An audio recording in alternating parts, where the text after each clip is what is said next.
Hello, and welcome to the Daring to Succeed podcast. I'm your host, Juliana Yao Jorgen, and I am delighted to be joined today by Shradha Doshi. Shradha is a product manager with over 16 years of experience in software and product development, testing, and most recently, product management. She is passionate about helping people on career breaks on their career comeback journeys by mentoring them in finding role clarity, mock interviews, and so many other things. Welcome to the podcast. Thank you, Juliana. I am really pleased to be here and talking with you today, especially on introversion, because that's something that is very close to my heart. So I appreciate this opportunity. Absolutely. And you'll have to entertain me for my very first question for you. I ask this to all of my guests. Do you consider yourself more introverted, extroverted, or a bit of both? So I, if you would have asked this question to me a couple of years ago, I wouldn't have known what, and I probably would have said extroverted because that's how I was taught I should have been. But working on myself over the last few years, when I look back, I have always been introverted all my life. The only things that's changed now is that I cannot be extroverted for long amount of times versus when I was younger, I would be like, yeah. So people couldn't figure out what the difference is. Am I introverted or extroverted versus now I go out and say that I need a break. I need, I cannot do this for like 2 days in a row or something. So yeah, I'm introverted with now less capacity as an extrovert. And I love that you've kind of discovered that about yourself and go that extra step to ask for what you need, because so many introverts I talk to are still struggling with kind of asking for what they need, or they worry that it makes them seem a little bit odd, or that their introversion is overshadowing the rest of them. So I'm so glad to hear that. Yeah. It was at a point where survival versus, complete burnout. So it was a necessity, but I wish I would have learned that in a healthier manner. I'm happy nevertheless. Yeah, we all find our way there. Yeah. So you've been sharing a lot about your experiences and challenges due to introversion in the workplace and in life. Can you tell us a little bit about why you decided to do this, to share your stories with everyone? Absolutely. I think I have never seen introverted as a winning strength all my life. I've grown up as a shy kid who is always quiet. I had tendencies to blank out. I would be in the corner. So my family, on the other hand, is completely extroverted. And when I couldn't see somebody like me, I thought there was something wrong and I should try and change those things about me.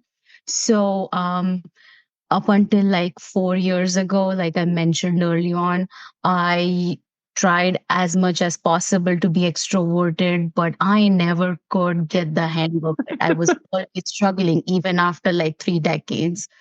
I starkly remember 3 points in my introverted, empowered stage. One is when I was sitting across my daughter's fifth grade teacher, and my daughter is an introvert, and I was telling her teacher that she's introverted. Can you please encourage her to speak up?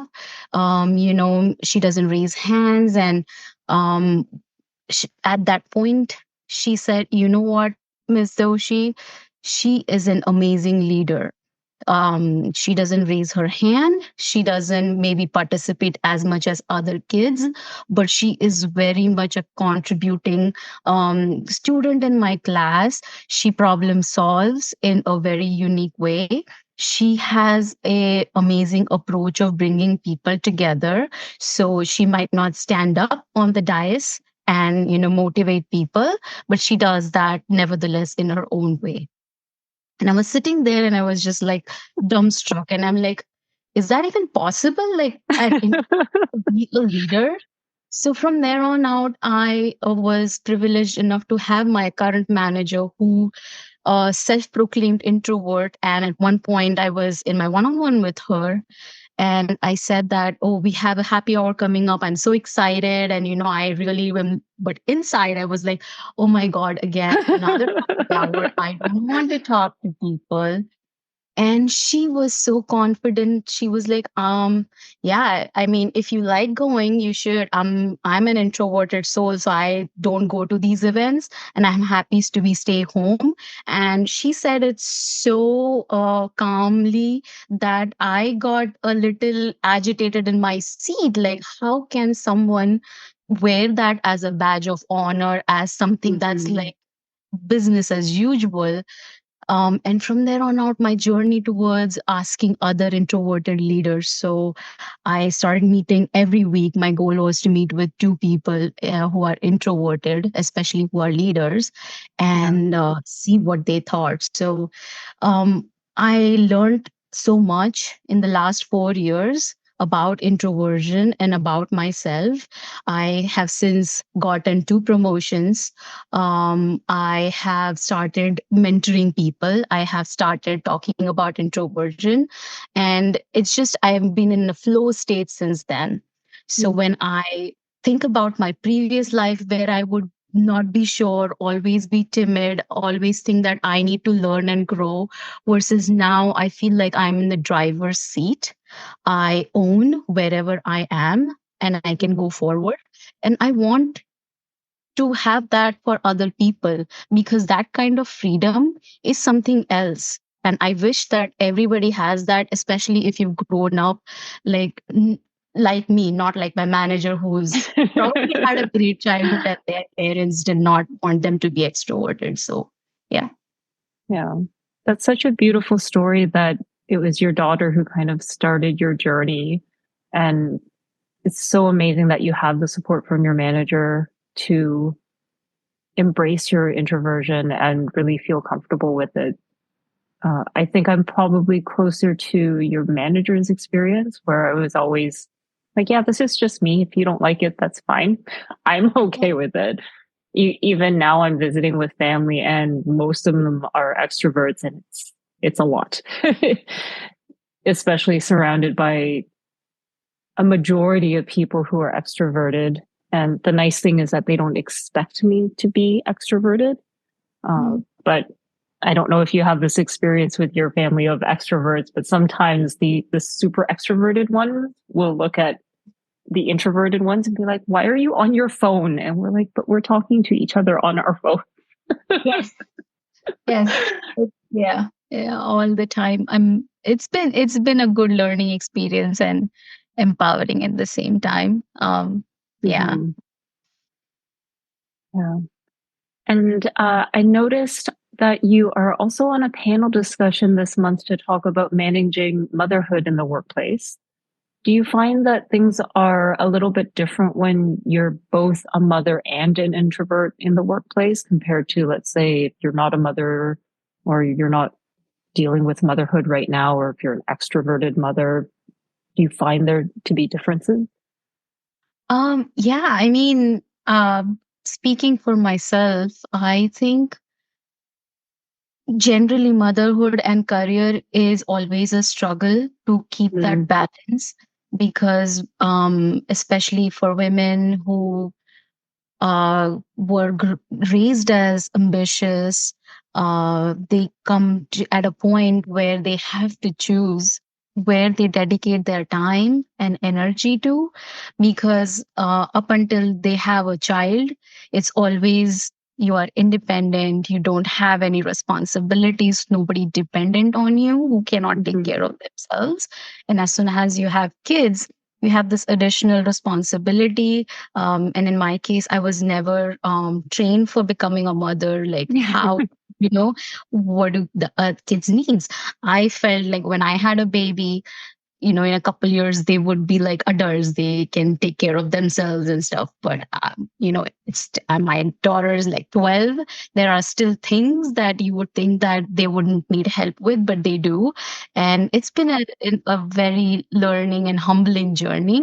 So I've learned to become adept at prioritizing where and what I focus my energy on, especially when I am at work. I am focused on challenging work because I know I am giving that time and taking away from my kids instead. So I am like very focused on what I'm working. Whenever I don't have something important, I will log out. I'm not, there from 9 to 5, for example. I'm there, I'm 100% there, I'm working. And if not, I'm back home with my kids and, dedicating time over there. Now, as an introvert, it was an extra challenge for me because, like I said, when I grew up with like something's wrong with me, and I would have hard time meeting new moms and understanding what raising a child means.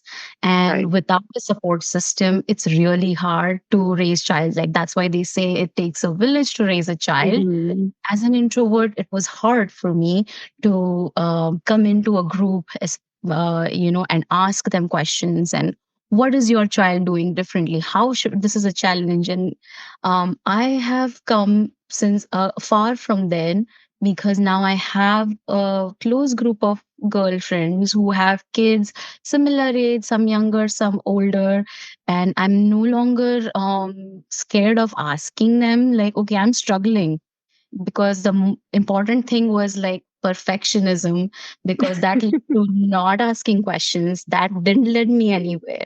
So I was like, you know what, this is not helping. I'm going to come out and say that I am struggling. I don't know this motherhood. My daughter from toddlerhood to 5-year old had different challenges, and now preteen has different challenges, and I'm very vocal about the challenges that I face, and I receive great advice and feedback.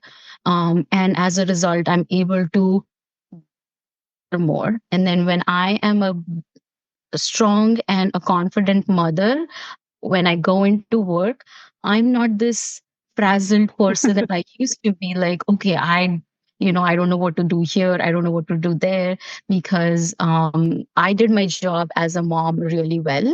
And now I'm at work and I'll do this well. And the last point I want to share is a lot of moms are extroverted and they have their own ways of raising. And I've realized as an introverted, I build relationship with my daughters where I sit down one on one and explain them why I'm doing something, what I'm doing. And I've seen that is so different as than what my childhood was. My childhood was great. So my mother, who is an extrovert, would channel her extroverted approach. Most of the times it worked. And I think I'm glad to have that complementary view. Otherwise, I would never have had that. But now, when I am an introverted mother, I share my experiences in my own way and understanding that why we are doing something. And it's been just beautiful. If I did not have where I stood as far as my personality is concerned, I would be confused. And in turn, my kids would be confused like, what is happening in the house? So, owning myself has not only led me to a leader at work, but even at home with my kids. That's so amazing. Such a beautiful story about your motherhood journey and what you got from your own mother, who's an extrovert as well. If there was one thing you'd want to share with our introverted listeners about being more comfortable with their own introversion, what would that be?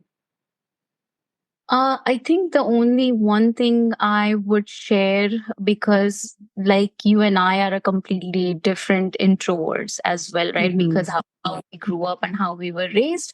So everybody is different. So wherever and however you come from, my advice would be to know yourself and be that driver of your own life or of your own career, irrespective of if you're an introvert or an extrovert.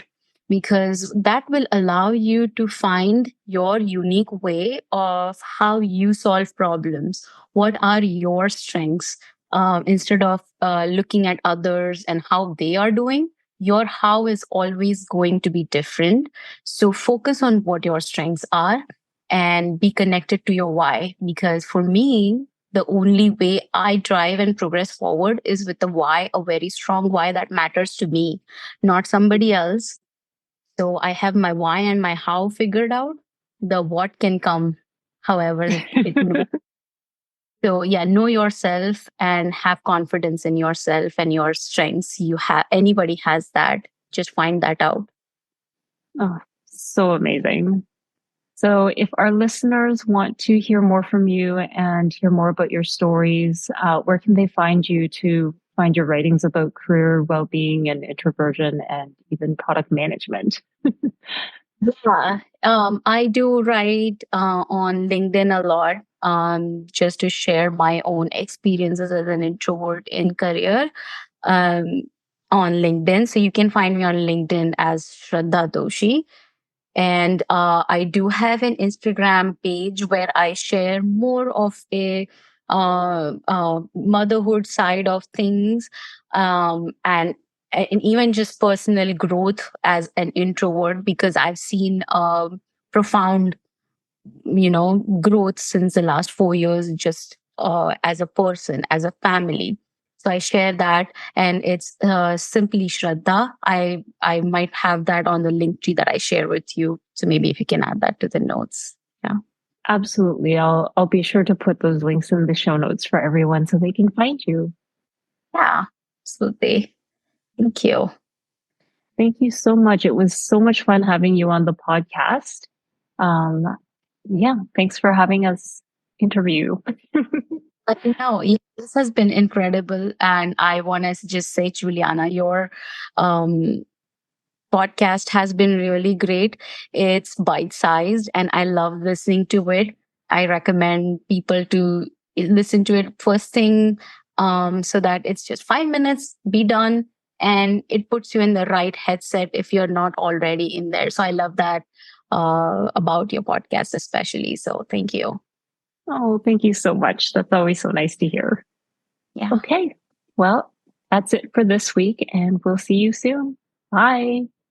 Bye, everyone. Thank you.